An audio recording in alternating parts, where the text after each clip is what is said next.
Farzad. You are listening to Not a Surf Live at the National. They're talking about their quarter century in the music business, the highs, the lows, the reinvention, the tenacity, the grit, the hustle.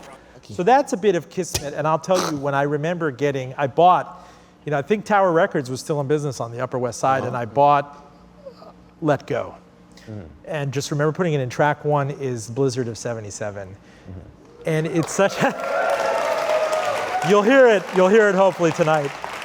I remember with my brother, who's also here, he's like, this is not a surf. And it was such a statement. I believe that was your declaration of independence and a declaration of vulnerability. I remember, the more it shakes, the more I have to let go.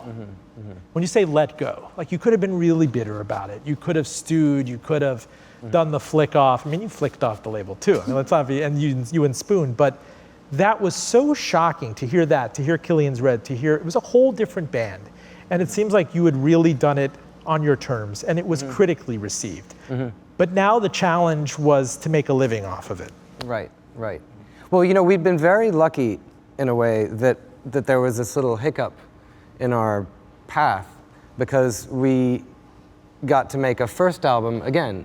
When you make your first record, there's very little pressure. You have all this time. You have years and years. Maybe it's a song you thought of when you were a young teenager and you kept writing it down. And whatever it is, there's a lot of buildup. But once, if it becomes your career, then you're on this kind of merry-go-round of touring, recording. But the fact that we had nothing to do for a long time. How did you side gig while you were doing that? I worked at a record store. You worked at a record store? Yeah.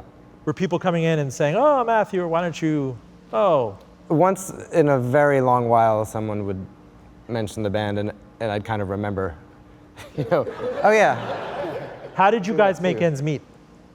I went back to coding. I was writing. Coding? Yeah.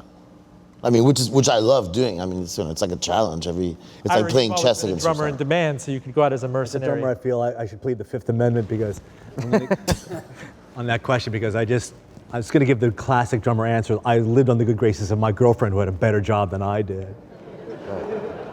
That's just the plain. Louis, how about your involvement with the band? I mean, you were touring with the band at this point. You helped them with. I think I started touring around that time, but my involvement was during that record, Let Go, and they brought like hard drives and DVDs and stuff. And they just kind of plopped it in my lap and said, we got to make an album out of all this. Yeah. And so we kind of finished the album in my studio, and What was the reception like? I mean, were you doing Leno? Were you doing these things? Did you weren't still trafficking on the popularity of Popular, and you must have had a real love-hate relationship with the song. Well, we were so happy to learn. This is a perverse fact, but it's true that Josh Rosenfeld, who runs Barsook Records,